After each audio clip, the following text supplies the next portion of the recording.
that even the liberals who are going on television to defend this ruling have to Google in the breaks to figure out what the crime was.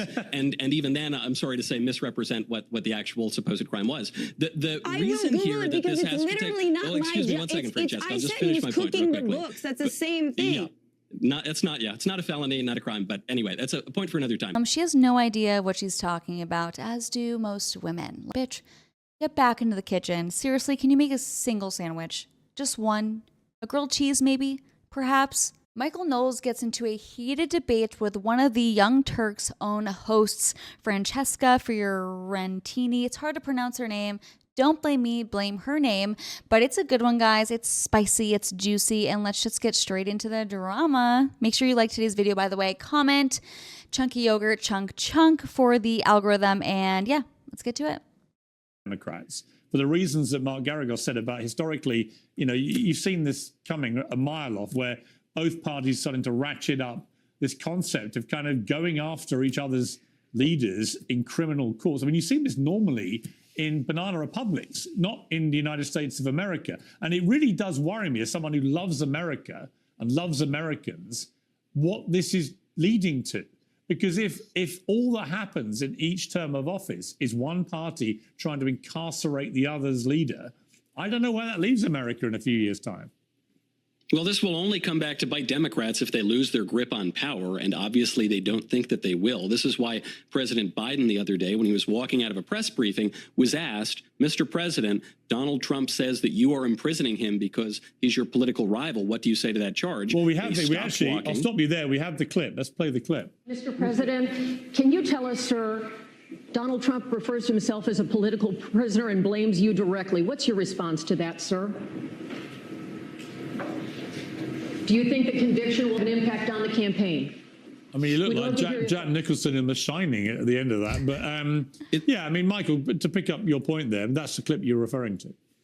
Yes, and it's pretty clear this is not a man who thinks that he has to be accountable to the American people. When you look at the federal charge against Trump, there was a poll that came out when that charge was brought that showed 62% of Americans think that it's primarily politically motivated. They just don't seem to care. And so this has been a ratcheting up, as we've all noted on the panel, of trends that have been built up for some years now. Some would say going back to Richard Nixon. But certainly in the early Trump campaign, the Democrats tried to stop him from being president by spying on him and cooking up fake intelligence, ironically enough, with Russia, and that didn't work. Then they tried to throw him out by impeaching him twice. That didn't work. Then they tried to kick him out by rigging the election and changing all the voter rules, in some cases in contravention of state constitutions leading up to that election. That did get him out of office, and he did leave office, but then he didn't go away. He kept running again. So then they indicted him 4 times. Now they've convicted him. They're going to threaten to throw him in prison. Pretty soon they're going to threaten to send him to St. Helena. But this has absolutely nothing to do with the law. As was noted earlier, I just want to say that by far my favorite Daily Wire host is Michael Knowles, and it's been Michael Knowles for a long time, as you can see right here. That would have already expired under the statute of limitations.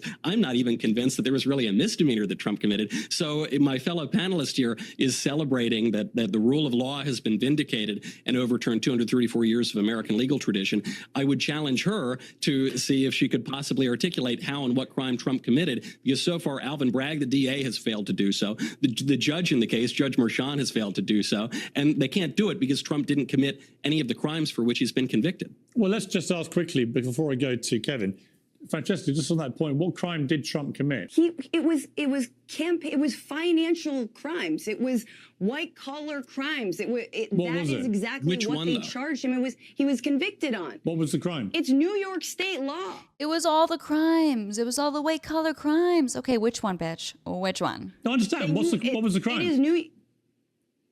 Francesca, I don't even like it. It is literally, he just got convicted on. I am currently suffering a severe case of secondhand embarrassment from this bitch. 34 counts. Francesca, what was the crime? Of like cooking the actual books. What was the crime? You are not allowed. So you are not allowed to use your own financial, like your own money, to pay off somebody, and then he logged it. Here's the truth of the situation, guys. I'm gonna let you in on a little secret. Secreto in Spanish. Just kidding.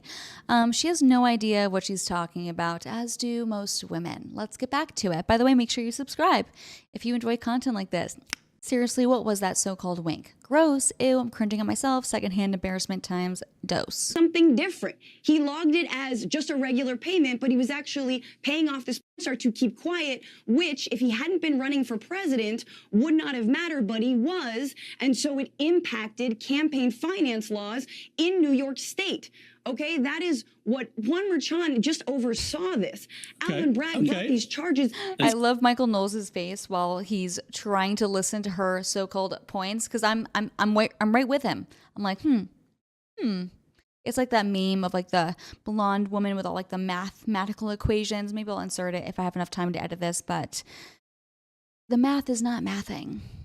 Because Michael Cohen was already sentenced to 3 years to do it. Let's just go before Kevin. I'll be very, very, very patient. I will come to you. Look, I'm no expert. Let me just say, hang on. Michael, you are no expert. Wait, that is the most sane thing that she has said this entire interview. She is no expert. Congrats on saying a single thing correct for once in your entire life. The campaign finance law is a federal law. Hang on, Francesca. I want to go to Mark. You're the lawyer. Has anything Francesca just said, is that actually the crime? Look, let me just say, I like Francesca a lot, and we probably agree on 80% of our worldviews. However, Damn, someone from her own side is about to dismantle her. That is embarrassing. Gosh, bitch, get back into the kitchen. Seriously, can you make a single sandwich? Just one? A grilled cheese, maybe? Perhaps? Francesca, the way you just described it, call me afterwards and I'll educate you, because that's not what happened. There was no... Hey, bitch, call me after. I will mansplain to you what you need to know. That is incredible. If that was like a right-winger guy, then she would be so offended. But look, it's I mean, I don't even know who that is, but it's clearly a left-winger guy. So she's all for it. She's blushing. She kind of looks like a squirrel, which is kind of offensive to squirrels because squirrels are so cute, and she's just not that. No theory that was given to the jurors. The jurors were told it could have been campaign finance, it could have been tax, it could have been false books. They were told they didn't have to specify, and specifically told they did not have to agree unanimously. That's what irks me. Lifelong Democrat, no fan of Trump, never voted for Trump, never will. But I will tell you, as somebody who has spent his entire career with kind of taking on unpopular causes and holding the government accountable, I have to tell you, I do that for a reason. And the reason is this kind of shenanigans, and that's the best light I can spin it on, in the criminal courts, has no place in a federal election. I don't mean to pick on Francesca too much here, but it's very telling that even the liberals who are going on television to defend this ruling have to Google in the breaks to figure out what the crime was. and even then, I'm sorry to say, misrepresent what the actual supposed crime was. The reason here that this has to take... Well, excuse me one second, Francesca. I'll just finish my point real quickly. Books. That's the same thing. Yeah. It's not a felony, not a crime. But anyway, that's a point for another time. The reason why even the great defenders of this conviction can't... to you as well. The reason that they can't articulate this is because it's not really a crime. That's why they had to upend 234 years of precedent for this. And it gets back to a point that you made earlier, Piers, and that you made, Kevin, which is that Alvin Bragg really overplayed his hand. Sure, he overplayed his hand to some degree, but what else were they going to do? Donald Trump was always going to be the Republican nominee in 2024. A lot of people feel that he was gypped in 2020. He's the biggest guy in the party. It was going to happen. And Trump poses a real threat to the liberal establishment. He's not a Mitt Romney type Republican. He has different views from the so-called uniparty on things like trade, on things like immigration, and things like foreign policy and war.